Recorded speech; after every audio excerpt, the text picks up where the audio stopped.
Hey there Internet, this is Tom and a review for part 4 of a brief history of video games.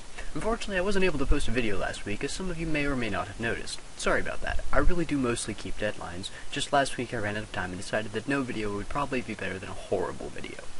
Moving past that like the adults we are though, in part 3 we talked about Nintendo's continued explosion, only to be stymied by Sony's PlayStation and its own poor choices, but not before putting a boot in Sega's face and ending its own horrible death rattle.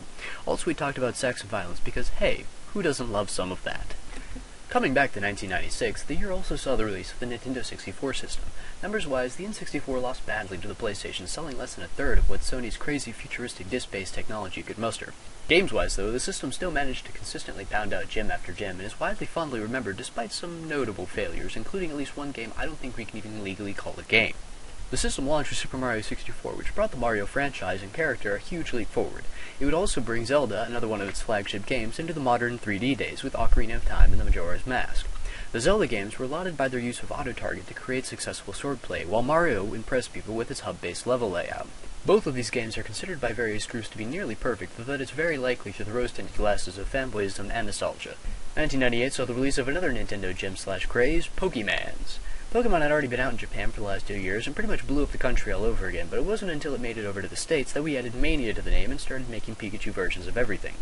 There's a lot of people griping and rolling their eyes right now, but no matter your feelings, it's undeniable that Pokemon was a huge phenomenon, getting an amazing amount of people interested in video games and selling more Game Boys than almost any other game in the Nintendo library. As much as it was a phenomenon, Pokemon owed its general success to its innovations above all. Collecting in games wasn't a new thing by any stretch, but the degree and breadth to which it was done in red, blue, and Japan-only green versions was unprecedented for the time. Similarly, the idea of hooking up multiple copies of the game to interact with each other, while completely mundane today and in fact having been pioneered by the PC decades before, was a wholly new and fresh idea for consoles, let alone handheld games. Today, Pokemon has more or less cemented itself in the Nintendo pantheon along with other recognized classics and continues to go relatively strong with its own gaming subculture. I'll admit more than a little historical bias here, as I was definitely all caught up in Pokemon when it came out and continue to play it casually. Plus, I mean, look at that thing. How can you not look at that and just feel your heart swell with unspoken aww? While Pokemon's core lineup of games are consistently popular, the various offshoot spin-offs and extended universe games are at best a mixed bag. In that same year, a new studio, Valve, would release Half-Life, which would quickly find its way down the long green bloodstained corridors to the heart of every gamer who played it and was anticipating a quick sequel. Players would instead have to simply manage with the expansions, Blue Shift and Opposing Force, as well as Team Fortress, an arena-style class-based multiplayer shooter which was a legitimized mod of the Quake engine to tide them over for a while.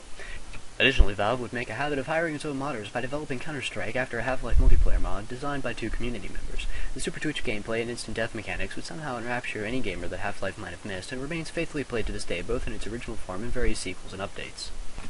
1998 also saw the release of the Sega Dreamcast, which, well, what can I say about the Dreamcast? It tried. The Dreamcast would be Sega's last-ditch effort at console production after the Saturn fiasco, and to its credit, it had a lot of good things going for it. For one, it came with a VGA adapter, which let it play on computer screens or high-def televisions, as well as introducing a VMU accessory, which added a little screen that could be used in various games as a secondary HUD, an idea the Wii U would later boost and add a touchscreen to because Nintendo. The thing even included its own freaking modem. It was only 56K, but hey, that's 56K more than any of the other consoles had. The Dreamcast also had a relatively solid lineup of games which were generally well received, if not widely sold, such as Shenmue, Jet Grind Radio, and the utterly surreal Seaman. Finally, 1998 also birthed the webcomic Penny Arcade, which was, and still is, a 3-times-a-week comic that comments on, satires, and parodies current events in the gaming industry, gamer culture, and geek culture on a whole. Penny Arcade is, by and large, its own story, but will be showing up in a bit, so pay attention. The Columbine High School massacre happened next year in 1999, resulting in the murder of 12 students, 1 teacher, 21 injured, and 2 suicides. Anyone somehow not familiar with the event, or with gaming in general, might be unaware of their connection, but the shooting, along with the Heath High School shooting of 1997, brought the violence in games debate back to the forefront again after being backburnered for a couple of years. In both cases, tenuous connections were made between the shooters and the games they played, trying to find motivational scapegoats for the shooters' actions.